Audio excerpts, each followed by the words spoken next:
দেখুন এটা হচ্ছে আমাদের ধান ক্ষেত। এখানে মাঝখান থেকে হলো যে কেটে নিয়েছে, আর ওই যে এটুক ভরা, আর যে এখানেও আছে, এখানেও অনেক ধান কাটা লাগবে একদম ওই কোনা পর্যন্ত।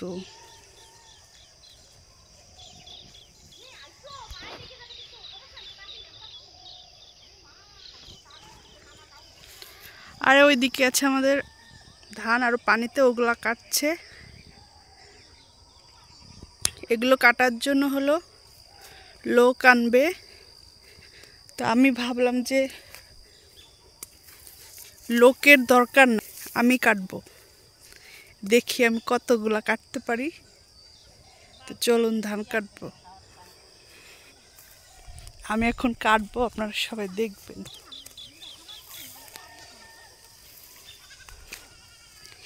এইদিকে অলরেডি কিন্তু চলে গেছে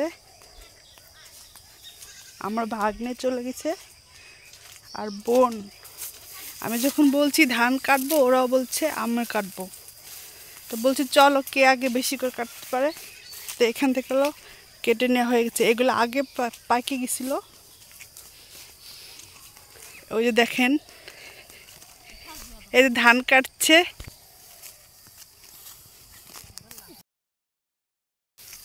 এ হলো রিহান, এদের ভাগনা ধান কতগুলো কাটতে ফেলছে। তুমি ধান কাটতে পারতেছো তো সুন্দরভাবে? তো সে দেখেন কি সুন্দরভাবে ধান কাটছে, দেখেন হাত ছড়ায় রেখো, দেখেন কত বড় বড় ধান। আর এখন হলো আমি কাটবো।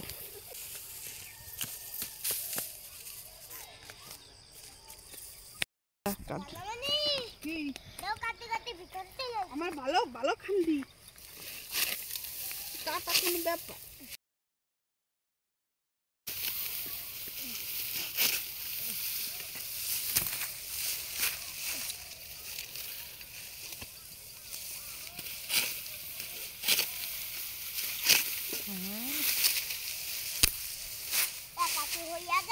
তো এই যে দেখেন রিহানের কত অনেক কাটছে ধান,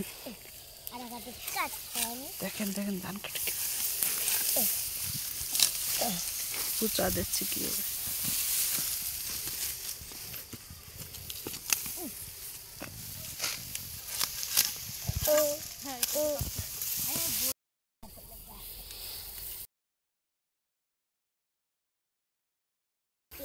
এই কটা হলো এই যে আমার ভাগ্নে কাটছে, এই যে কটা। তুমি এই কটা কাটছো, আর এই ডুন হচ্ছে আমার কাটা হয়ে গেছে। দেখেন এই যে আরও কাটবো সন্ধ্যা লাগা পর্যন্ত। সূর্য কিন্তু ওই যে গাছের আবডালে কিন্তু আড়ালে দেখা যাচ্ছে এই যে টকটক করছে লাল, দেখতে পাচ্ছেন কি না জানি না। এই যে টুকটুক করছে লাল, এই যে এইখানটা হচ্ছে সূর্য। সূর্য কিন্তু ডোবা পর্যন্ত কাটতে থাকবো, কতগুলা কাটতে পারি তো কাটতে থাকি।